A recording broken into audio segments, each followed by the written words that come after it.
안녕하세요. 정신과 알타 강사입니다. 저는 정신건강의학과 전문의로 활동하고 있습니다. 오늘은 우울증 치료 관련해서 조금 재미있는 이야기를 한번 해볼까 그러는데요. 이게 자석으로 우울증을 치료할 수 있다.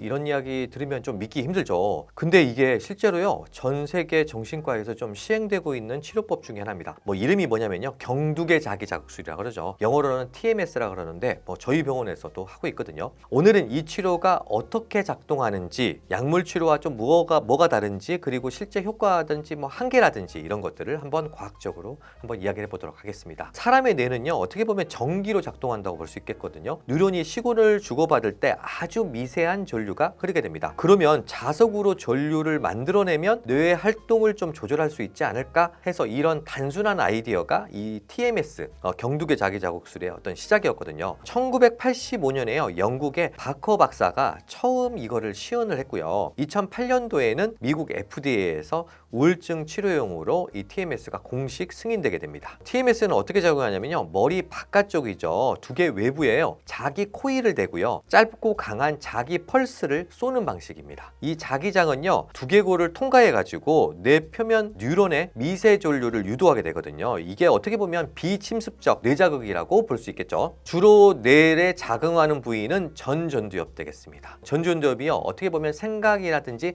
감정을 조절하는 뇌의 어떤 조타실 같은 그런 역할을 하거든요. 이 부위는 우울증일 때는 활동이 좀 떨어지는데 TMS가 이 회로를 깨워주는 역할을 합니다. TMS의 가장 큰 효과는 뇌 회로의 어떤 정상화 과정이라고 볼 수 있겠는데, 우울 상태에서는요, 전전두엽의 활성도가 낮게 떨어지고요, 반대로 편도체죠, 이게 감정이라든지 불안을 생길 수 있는 편도체는 과활성하게 됩니다. TMS로 전전두엽을 자극하면요, 이 부위의 활동이 회복되고요, 감정 조절이 다시 균형을 맞춰지게 되는 게 치료의 어떤 반응이 되겠고요. fMRI라든지 펜 연구에 따르면요, TMS 치료 후에 전전두엽의 활동이 좀 증가가 되고 오히려 편도체의 과활성은 감소가 되고 해마의 BDNF가 증가된다 라는 그런 보고가 있거든요. TMS에 대한 효과에 대한 연구들이 몇 가지 있었는데, 2010년 연구인데요, 약물에 반응하지 않는 우울증 환자 190명에게 TMS를 시행했는데 30% 이상이 유의미한 호전을 보였다고 그러고 10에서 5%는 완전하게 좋아졌다고 그러고요. 2014년 연구에서는요, 메타 분석 결과 TMS가 약물 치료에 반응하지 않는 환자에서 2배 이상 높은 호전율을 보였다. 결론적으로 말하면 연구 결과 약물 치료만큼 그래도 TMS가 효과 있는 거 아닐까라고 그런 연구 결과가 있었습니다.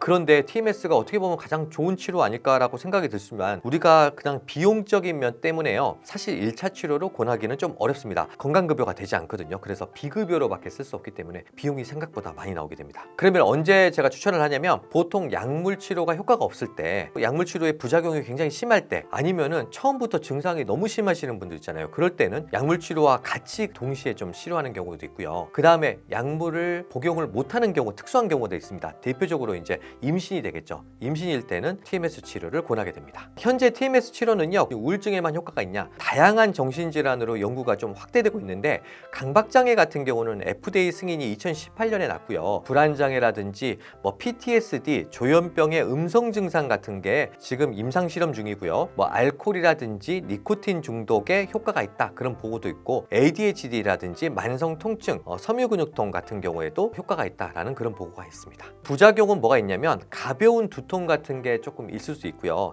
자극 부위에 약간 근육의 경련감 같은 거 있을 수 있고, 간헐적인 하고 났더니 좀 피로하다 이런 분들도 있고요. 매우 드물지만 아주 드물거든요. 1만 명 중에 1명이라 그러니까 아주 드물죠. 이게 경련, 우리가 보통 말하는 간질바짝처럼 이렇게 경련을 있다라는 경우들도 있습니다. 하지만 우리가 보통 정기 경련 치료 같은 거, ECT라 그러죠. 이런 경우처럼 마취라든지 이런 거 할 필요가 없고, 정신 경련도 없고, 기억 손상도 없으니까 장점이 많은 치료가 되겠죠. 정리하자면요, TMS는요, 자석으로 뇌를 자극해서 꺼져있던 회로를 다시 켜주는 치료다, 이렇게 볼 수 있겠고요. 약을 먹어도 잘 낫지 않는 난치성 우울증이라든지 약 부작용 때문에 고생하는 환자들에게는 어떻게 보면 새로운 선택지가 아닐까라는 생각이 좀 듭니다. 이게 또 약물 치료점은요, 뇌의 신경가소성에 영향을 좀 주는 그런 치료니까 우울증을 일으키는 회로들을 다시 좀 재연결해주고 회복시켜주는 역할을 하는 치료가 되겠습니다. 오늘은 우울증 치료 중에 하나인 TMS에 대해서 한번 알아봤습니다. 오늘 영상이 좋으셨다면요, 구독, 좋아요, 알림 설정 해주시기 바랍니다. 이제까지 정신과 일타 강사였습니다.